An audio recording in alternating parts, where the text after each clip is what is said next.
마태복음 16장 1절부터 12절까지요. 우리 한 목소리로 함께 읽겠습니다. 바리새인과 사두개인들이 와서 예수를 시험하여 하늘로부터 오는 표적 보이기를 청하니 예수께서 대답하여 이르시되 너희가 저녁에 하늘이 붉으면 날이 좋겠다 하고 아침에 하늘이 붉고 흐리면 오늘은 날이 굽겠다 하나니 너희가 날씨는 분별할 줄 알면서 시대의 표적은 분별할 수 없느냐. 악하고 음란한 세대가 표적을 구하나 요나의 표적밖에는 보여줄 표적이 없느니라 하시고 그들을 떠나가시니라. 제자들이 건너편으로 갈새 떡 가져가기를 잊었더니 예수께서 이르시되 삼가 바리새인과 사두개인들의 누룩을 주의하라 하시니 제자들이 서로 논의하여 이르되 우리가 떡을 가져오지 아니하였도다 하거늘 예수께서 아시고 이르시되 믿음이 작은 자들아 어찌 떡이 없으므로 서로 논의하느냐. 너희가 아직도 깨닫지 못하느냐. 떡 5개로 5,000명을 먹이고 주운 것이 몇 바구니며 떡 7개로 4,000명을 먹이고 주운 것이 몇 광줄이었는지를 기억하지 못하느냐. 어찌 내 말한 것이 떡에 관함이 아닌 줄을 깨닫지 못하느냐. 오직 바리새인과 사두개인들의 누룩을 주의하라 하시니 그제서야 제자들이 떡의 누룩이 아니요 바리새인과 사두개인들의 교훈을 삼가라고 말씀하신 줄을 깨달으니라. 아멘. 우리가 지난번에 표적을 구하는 그 신앙의 위험성에 대해서 한번 이야기를 드린 적이 있어요. 기억하실지 모르겠지만 표적을 구하는 신앙이 위험한 이유는 우리의 눈에 보이는 현실에 그 모든 가치를 두고 또 그것이 전부인 것처럼 그리고 우리의 눈에 보이는 기적과 표적이 마치 내 삶의 모든 것을 바꿀 수 있다라고 착각하게 만들기 때문에 그러나 우리의 믿음의 이 근원, 우리의 믿음에 이렇게 깔려있는 이 출발점은 눈에 보이는 것이 아니라 눈에 보이지 않는 하나님이라고 하는 그것을 우리가 잊어버리면 우리는 우리 눈에 보이는 것에 따라서 이리저리 흔들리는 신앙을 갖게 된다고 말씀을 드렸습니다. 그렇기 때문에 우리가 어떤 것에 근거를 두고 우리의 신앙을 시작하느냐, 우리의 믿음의 길을 걸어가느냐에 따라서 우리의 삶의 여정이, 우리의 믿음의 여정이 너무나도 달라질 수 있다는 거죠. 그런데도 오늘 동일하게 예수님께서 그 표적을 구하는 신앙의 위험함을 이야기해 주셨음에도 불구하고 여전히 주님 앞에 나와서 표적을 구하는 사람들이 있었습니다. 우리 누구였는지 1절만 한번 같이 읽어보겠습니다. 1절 읽습니다. 바리새인과 사두개인들이 와서 예수를 시험하여 하늘로부터 오는 표적 보이기를 청하니. 아멘. 자, 12장에서도 누가 표적을 구했냐면 바리새인과 서기관들, 이 율법학자였죠. 이 사람들이 와서 예수님께 표적 구하기를 원했어요. 왜냐하면 그들 가운데 예수님의 표적을 보니까 이제 예수님이 뭔가 메시아가 맞는 것 같다. 그러니까 우리가 한 번 더 증명을 확인을 좀 부탁드리자 이런 마음에서 표적을 구했겠죠. 그런데 오늘 본문에 보면은 누가 나오냐면 바리새인들만 나온 게 아니라 바리새인들과 도저히 하나 될 수 없는 사두개파 사람들까지 오늘 와가지고 예수님께 표적 구하기를 그런 모습을 보이는 것을 보면 우리가 뭘 알 수 있냐면 앞에서 본 것보다 지금 예수님에 대한 위상이 더 높아졌다는 걸 알게 되는 거예요. 율법학자들 어떻게 보면은 예루살렘 성전 시스템의 약간 아웃사이더였죠. 이 성전 제도를 개혁해야 된다라고 외쳤던 바리새인들을 중심으로 하는 그런 곳에 예수님의 이야기가 퍼졌다면 오늘 사두개파까지 나왔다는 얘기는 이제는 예루살렘 성전 안에 그들이 말하는 어떤 성전 시스템 안에서 아주 권력의 핵심에 있었던 인물들까지도 예수님에 대한 이야기를 들었다는 것을 우리는 알게 됩니다. 그래서 예수님을 찾아왔는데 이들이 찾아온 이유는 딱 한 가지예요. 뭐냐면 의심 때문이었습니다. 이분이 정말 메시아가 맞을까? 이분이 정말 그리스도가 맞을까? 하는 그 의심 때문에 찾아오게 된 거죠. 그러니 예수님께 부탁하는 게 당신이 정말 하나님의 아들이라면 당신이 정말 메시아라면 우리의 눈에 우리가 납득될 수 있을 정도로 이 표적을 하나 좀 주십시오. 이 이야기를 하는 겁니다. 그러니까 여러분 이들의 의심, 이들의 말은 어떻게 보면 광야에서 예수님을 시험했던 그 사단의 말과 너무나도 비슷하다는 걸 알게 됩니다. 당신이 만약에 하나님의 아들이라면 이런 의심을 가지고 나아가는 것. 여러분 예수님께서는 이미 충분한 표적을 보여주셨죠. 병든 자를 낫게 했고 맹인의 눈을 뜨게 했고 그리고 또 오병이어의 기적도 바로 앞에서 보여주시고 또 앞에서는 사병이어의 기적까지 다 보여주셨어요. 그런데 왜 이들은 여전히 표적을 보여달라고 그럴까? 아니 어쩌면 하늘로부터 오는 표적 그 자체가 예수님이셨는데 그 예수님의 삶을 보고 예수님의 말씀을 들으면 이분이 메시아구나, 이분이 맞네 라고 인정할 수밖에 없는데 왜 이들은 끊임없이 이렇게 표적을 구했냐고요. 결론은 안 믿는 거죠. 눈에 안 보이는 겁니다. 다른 사람들은 다 보고 있는데 내 눈에는 보이지 않는 거예요. 그러니 예수님 앞에 나와서 얘기하는 거죠. 여러분, 안 믿기로 작정하면 뭘 봐도 안 믿는 거 아니겠어요? 그럼 표적을 우리가 이렇게 보면 믿음이 생길 것 같습니까? 주님, 이 표적을 보여주시면 내가 믿겠습니다 하고 표적을 보면 믿을 것 같아요? 또 다른 의심이 생기게 되어 있어요. 그게 바리새인들과 사두개파 사람들이 마태복음 앞에서부터 지금까지 우리에게 알려주는 그런 내용입니다. 여러분, 우리가 이게 순서가 잘못되면은요, 믿음이 꼬입니다. 어떤 순서냐면 우리가 보기 때문에 믿는 게 아니에요. 우린 믿기 때문에 보는 겁니다. 우리는 기적을 보았기 때문에 예수님을 믿는 게 아닙니다. 그분을 믿기 때문에 기적을 보는 거죠. 그러니까 이 순서를 자꾸 우리는 틀려가지고 하나님, 내가 이걸 보여주면 이걸 할게요 라고 얘기하는데, 여러분, 그게 왜 위험하냐면 눈에 보이는 것을 절대적으로 신뢰할 수 없기 때문에 그래요. 여러분이 아무리 하나님한테 기도해서 이걸 해주세요라고 했는데 설사 그게 하나님이 아닌 악한 영이 주는 기적이었으면 여러분 어떻게 할 겁니까? 아, 이게 맞나 보다 하고 따라가시겠어요? 그게 분명히 아니라는 것이 복음서를 통해서 우리 가운데 나타나는 거죠. 우리 흔히 그런 얘기 하잖아요. 눈에 보이는 것은 100% 신뢰할 수 없다. 귀에 들리는 소리도 100% 신뢰할 수 없다. 우리가 보고 느끼는 모든 것은 어쩌면 정말 한 번 더 검증하고 한 번 더 확인해야만 그것이 진리인지 아닌지를 분별할 수 있는 거 아니겠어요? 우리 흔히 듣고 있는 언론, 많은 뉴스들이 나오는데 똑같은 사건을 보고도 관점이 너무 다르니까 그 바라보는 시선이 너무 달라요. 어떤 신문의 기사를 읽으면 긍정적으로 이 편을 들 수밖에 없지만 또 어떤 신문의 기사를 읽으면 그걸 또 한번 이렇게 생각해 보면 이 사람들을 싫어할 수밖에 없는 그런 내용들 아닙니까? 그러니 우리의 눈에 보이고 우리의 귀에 들리는 것이 절대적이지 않다는 것은 우리가 살아가면서 분명히 뼈저리게 느끼는 사실이에요. 그렇기 때문에 여러분, 우리의 믿음의 근거, 우리의 믿음의 출발이 눈에 보이는 것이어서는 안 된다는 거죠. 우리의 믿음의 출발은 눈에 보이지 않지만 그러나 여전히 우리 가운데 다가오셔서 말씀하고 계시는 그 하나님이 되어야지, 우리 눈에 보이는 어떤 가시적인 것, 눈에 보인다고 해서 이게 하나님이 보이면 어떡합니까? 이렇게 얘기할 수 있는데 그런 부분이 아니라 우리가 늘상 보고 있는 이런 것들을 통해서 눈에 보이는 어떤 기적, 갑자기 한강이 다리가 갑자기 생겼다, 내가 물 위를 걸어갈 수 있도록, 이런 것을 보고 하나님을 더 신뢰하기 시작한다면 여러분, 나중에 그런 게 보이지 않으면 우리는 하나님을 버릴 수밖에 없는 그런 신앙이 되는 거 아니겠어요? 병에 걸렸을 때 하나님 살려주세요 해서 살려줬어요? 이게 하나님이 살려주셨습니다 하는 간증은 될 수 있어요. 그리고 그게 우리의 믿음의 출발점은 될 수 있습니다. 그러나 그게 전부가 아니라는 것을 우리는 놓치면 안 된다는 거죠. 나중에 또 다른 병이 걸렸을 때 안 고쳐주시면 어떡할 겁니까?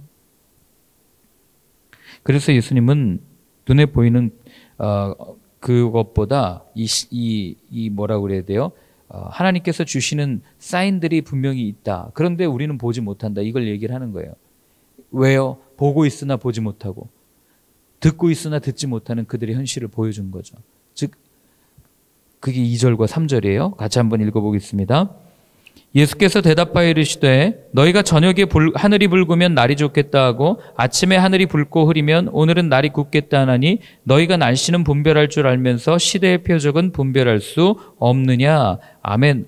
자, 이거 뻔한 얘기 아닙니까? 저녁쯤에 하늘을 봤는데 노을이 예쁘게 지면은 다음 날은 맑겠구나 이 생각을 하고, 노을이 지는데 약간 뿌얘가지고 이렇게 안개 낀 것처럼 쫙 돼 있으면 내일은 날이 흐리겠구나.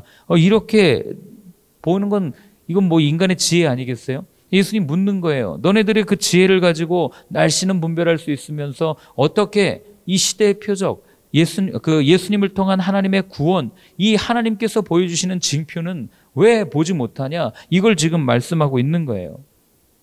근데 제가 이런 표현하면 좀 그렇지만 우리 하나님은요,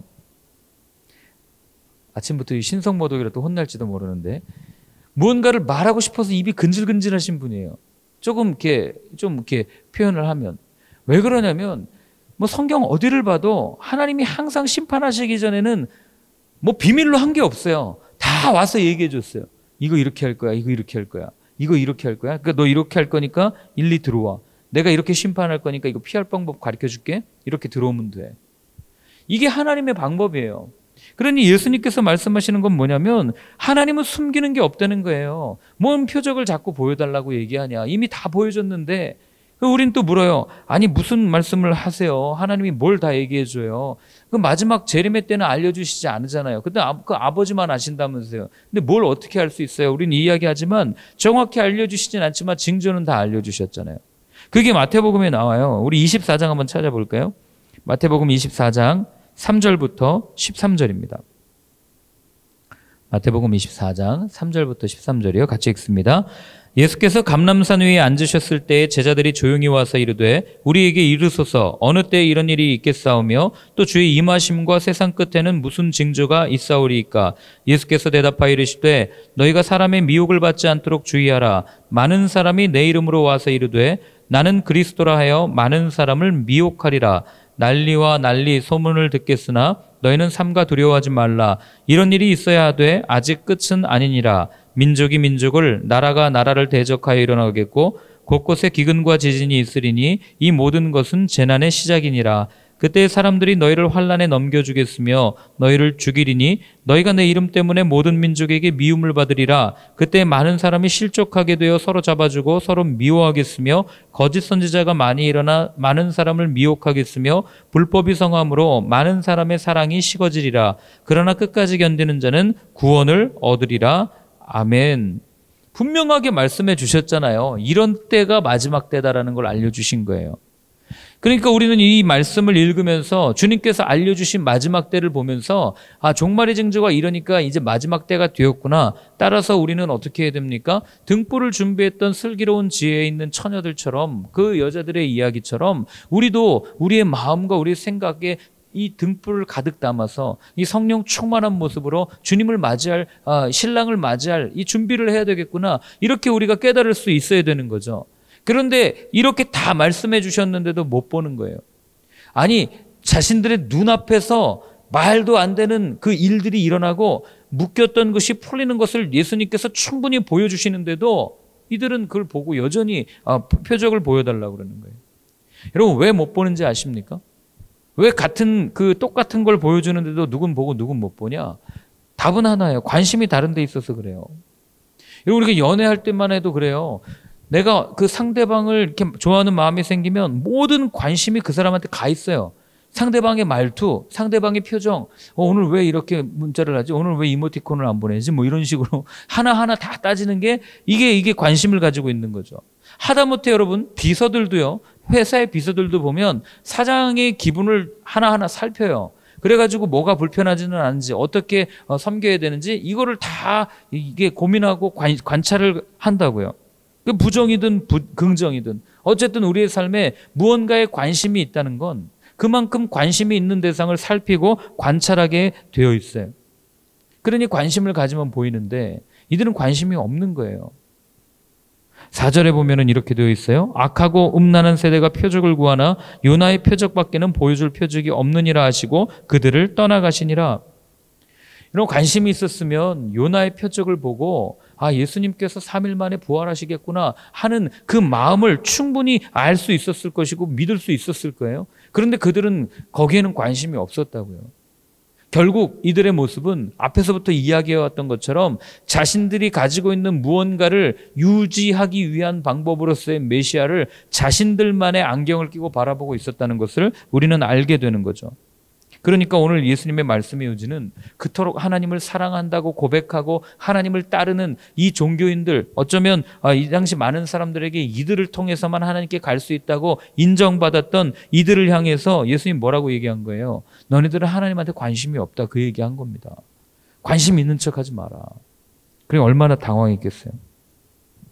그리고 이어서 관심이 다를 때 우리가 생각하고 우리가 행동하는 것이 다르다는 것을 제자들을 통해서 알려주십니다. 자, 우리 5절부터 7절까지 같이 읽습니다. 제자들이 건너편으로 갈새 떡 가져가기를 잊었더니 예수께서 이르시되 삼가 바리새인과 사두개인들의 누룩을 주의하라 하시니 제자들이 서로 논의하여 이르되 우리가 떡을 가져오지 아니하였도다 하거늘. 아멘. 자, 예수님께서는 이제 바리새인과 사두개파 사람들의 이 가르침을 누룩에 비유해서 그들의 가르침을 조심해라 이렇게 얘기했어요. 왜 여기다가 비유를 했냐면 그 누룩이 뭐냐면 여러분 누룩은 두 가지 특성이 있어요. 하나는 아주 적은 양으로 이렇게 많은 것을 만들 수 있다는 것과 또 하나는 그 누룩이 첨가되었을 때 그 본래의 성질을 바꿔버리는 특징이 있어요. 그러니까 바리새인과 사두개파 사람들의 가르침, 그들이 말하는 어떤 메시아, 하나님에 대한 생각들이 다른 사람들에게 큰 영향력을 줄 수 있는데 그들의 가르침이 잘못되었기 때문에 이 하나님 본래의 가르침을 왜곡해가지고 숙성이란 표현 좀 그렇지만 왜곡시켜가지고 이들에게 가르쳐줘서 잘못된 생각들이 퍼져나가는 것을 주의하라, 이렇게 예수님이 말씀하신 거예요. 근데 제자들은 오늘 뭐라고 그래요? 외식 같은 이 가르침을 조심하라고 그랬더니 건너편에 떡을 두고 온 것을 지금 생각한 거예요. 관심이 다르니까 이해가 다른 거죠. 그러니까 제자들이 지금 생각한 건 뭐예요? 제자들이 바라본 건 뭡니까? 배고픔이에요. 제자들은 거기에 지금 몰두해 있었다는 거예요. 근데 예수님은 그게 아니라 늘 하나님 나라를 생각했고 어떤 육신의 필요, 육신의 채워짐이 아니라 하나님의 뜻을 생각했기 때문에 이렇게 다른 이야기를 하고 있다는 것을 알게 되는 거죠. 여기서 알 수 있는 건 뭐냐면요, 여러분, 비록 제자들이라고 해도 거짓 속임수에 넘어갈 수 있다는 거예요. 예수님의 제자들이라고 해도. 그러니까 예수님이 이렇게 말씀하신 거 아니겠어요? 그래서 여러분, 우리는 늘 깨어 있어야 돼요. 가만히 보면 거짓 가르침, 거짓 속임수가 아주 교묘하게 교회에 들어와요. 제가 뭐 이렇게 여기서 구체적으로 언급하기는 그렇지만 지난주에 우리 장모님이랑 이런저런 이야기하다가 어떤 교회 이야기를 들었어요. 들으면서 너무 화가 났지만 티는 안 냈죠. 어차피 자기 얼굴에 침 뱉기니까. 다른 목사 욕해서 뭐 하겠어요. 근데 그런 모습을 보면서 야, 저거는 정말 비성경적이고 성경에 저렇게 하지 말라고 되어 있는데 왜 저렇게 하나? 처음부터는 안 그랬을 텐데.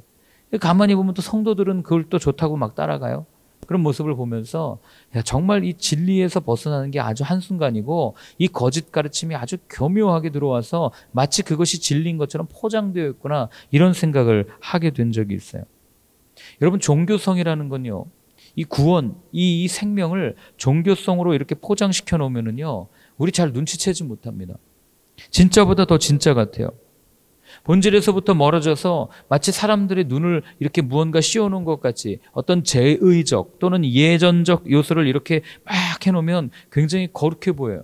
지금 여기는 아무것도 없지만 여기 뭐 이렇게 우리가 흔히 생각하는 중세교회처럼 뭐 성물도 있고 뭐 이런 게 쭉 있다고 생각해 보세요. 사람들은 그냥 볼 때 그게 눈에 보이면 그냥 왠지 거기에서 느낌을 받는 거죠. 촛불 켜놓고 십자가 크게 만들어 놓으면 무언가라도 있는 것처럼. 성수는 또 왜 만드는지 모르겠어요. 그러나 정작 삶에서는 아무런 사랑의 능력이 나타나지 않는 이런 모습을 예수님께서는 보시고 위선이고 가짜라고 비난하신 거죠. 네. 그런데 오늘날 여기에 똑같이 섞습니다. 여러분, 진짜 신앙은요, 삶 속에서 드러나지 종교 행사에서 드러나지 않아요.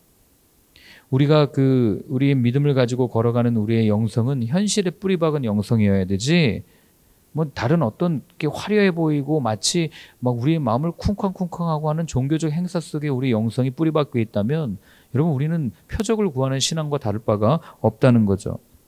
메말라 보이지만 현실에서 말씀으로 몸부림치는 사람들은 어려움이 와도 그 현실 속에서 그 말씀으로 몸부림친 경험이 있기 때문에 그 말씀을 붙들고 걸어갑니다.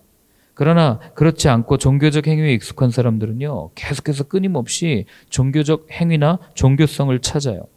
그러니 내 종교적 만족감, 편의에 물들어서 그것이 우상인 줄도 모르고 숭배하는 그런 일들이 일어나요. 저 같은 목사들에게 가장 위험한 게 뭔지 아세요? 무엇이 가장 큰 우상일 것 같아요? 생각해 보신 적 있으세요? 하나님께서 주신 비전이 우상이 될 때가 많아요. 이게 하나님이 내게 주신 비전인데 이거 내가 목숨 걸고 따르는데 하다가 하나님보다 그게 더 소중해져서 그걸 우린 한국교회에서 그대로 보고 있지 않습니까?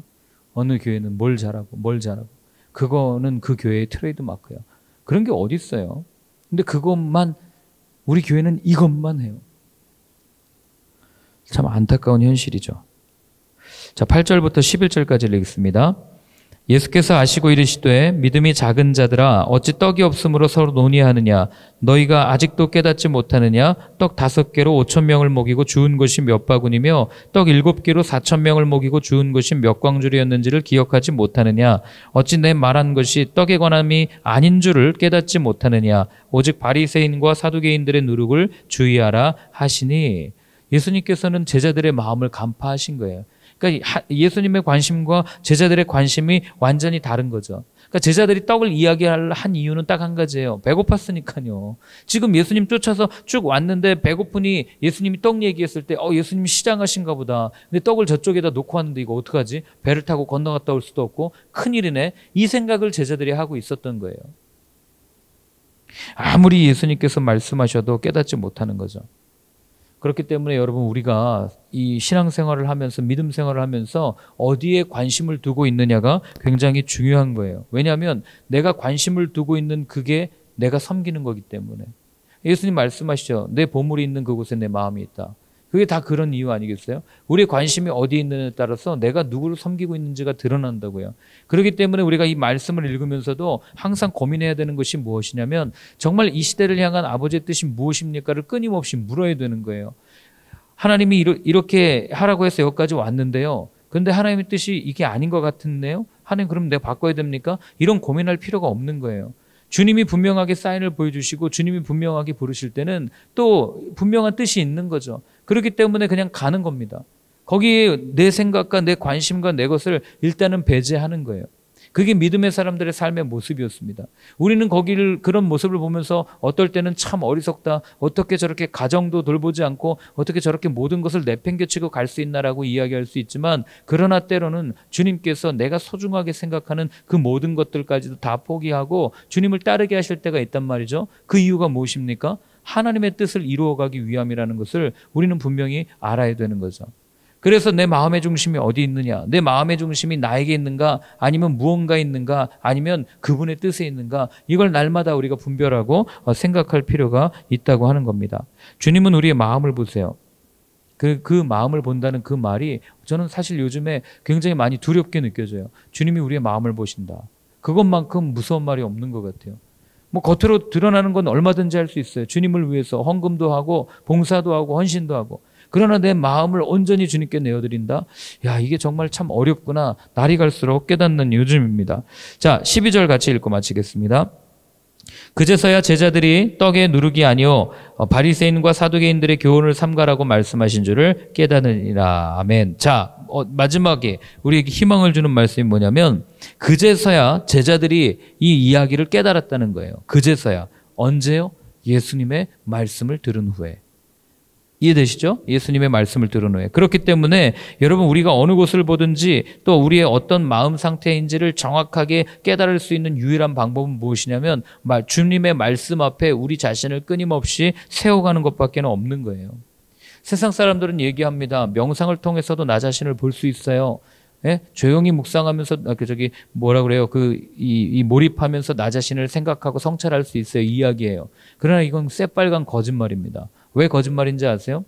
여러분 저도 명상을 해봤지만 명상을 하면 할수록 명상은 나 자신에게 집중하게 만들어요. 내 상태가 어떠한지 내 모습이 어떠한지 내 안의 마음 상태가 어떠한지를 끊임없이 보게 만듭니다. 결국 나에게 집중하게 만들어요. 그래서 나 자신을 바라볼 때도 내 안경을 끼고 나를 볼 수밖에 없습니다. 그러나 우리가 우리의 마음과 우리의 생각과 모든 것을 말씀 앞으로 자꾸 세워놓고 말씀 앞으로 민다는 얘기는요. 말씀에 비추어서 나를 본다는 얘기예요. 그러니 내 관점을 가지고 나 자신을 들여다보는 것과 말씀이라고 하는 도구를 통해서 나를 들여다보는 것 어느 게 더 객관적이고 어느 게 더 진리에 가깝겠냐고요. 이 차이를 모르면 우리는 끊임없이 명상을 통해서도 나 자신을 반성하고 성찰하는 것을 통해서도 주님께 나아갈 수 있다고 이런 말도 안 되는 이야기를 하는 거죠. 그러니 명상 같은 거 하면 할수록 끊임없이 탐욕만 늘어가는 거예요. 내 자신을 바라보는 게 아니라 왜곡되어져서 보니까. 사람은 좋은 것만 보고 싶어 하지 나쁜 걸 별로 좋아하지 않거든요. 그러나 말씀 앞에 십자가 앞에 내 자신을 세우면 세울수록 나는 정말 흉측한 괴물이고 나는 아무것도 아니고 나는 정말 모자라고 나는 정말 쓰레기 같은 사람이구나. 이걸 알게 되는 거죠. 그러니 내 자신을 더 정직하게 볼 수 있고 그래서 더 주님의 은혜가 필요합니다. 주님이 필요합니다. 고백하면서 신앙생활에 나아갈 수 있는 거 아니겠어요? 그래서 다윗이 고백한 거죠. 주의 말씀은 내 발의 등이요 내 길에 빛이니이다 고백한 겁니다. 그래서 여러분 오늘 우리가 한번 같이 기도할 때는 이렇게 한번 기도했으면 좋겠습니다. 주님, 내 마음의 중심을 주님께 드립니다. 늘 말씀 앞에서 나 자신을 살피게 하시고 위선과 가식을 버리고 정직하게 주님을 따르며 어떤 기적이나 어떤 표적을 구하는 것이 아니라 주님과 함께 동행하는 그 삶을 구하는 저희의 삶이 되게 하여 주옵소서. 우리 그렇게 한번 같이 기도하겠습니다. 하나님 아버지, 오늘도 주님 앞에 내 마음을 내어드립니다. 참 쉽게 하는 고백이지만 그러나 이 마음을 보시는 그 주님, 그 말씀이 얼마나 부담스러운지 모르겠습니다. 주님, 그러나 내 마음의 동기를 주님께서 아십니다. 주님께서 붙잡아 주시고 어떤 상황에서도 주님의 뜻이 무엇인지를 분별하며 따라갈 수 있는 저희들의 삶이 될 수 있도록 주님 도와주시옵소서. 하나님 아버지, 오늘도 주님 앞에 우리의 마음을 내어드립니다. 부족하지만 이 마음 받아주시고 우리의 마음을 그리스도의 보혈로 정결케 하여 주셔서 날마다 주님의 십자가 앞에 우리 자신을 세우게 하시고, 아니 십자가에 내가 못 박히고 이제는 내가 주님으로 인하여 살아가는 새로운 인생이 되게 하여 주옵소서. 이제는 우리 주 예수 그리스도의 크신 은혜와 하나님 아버지의 사랑과 성령의 인도하심이 주님으로 인하여 살겠다고 다짐하는 모든 분들 머리 위에 이제로부터 영원까지 늘 함께하여 주옵시기를 간절히 축원하옵나이다. 아멘.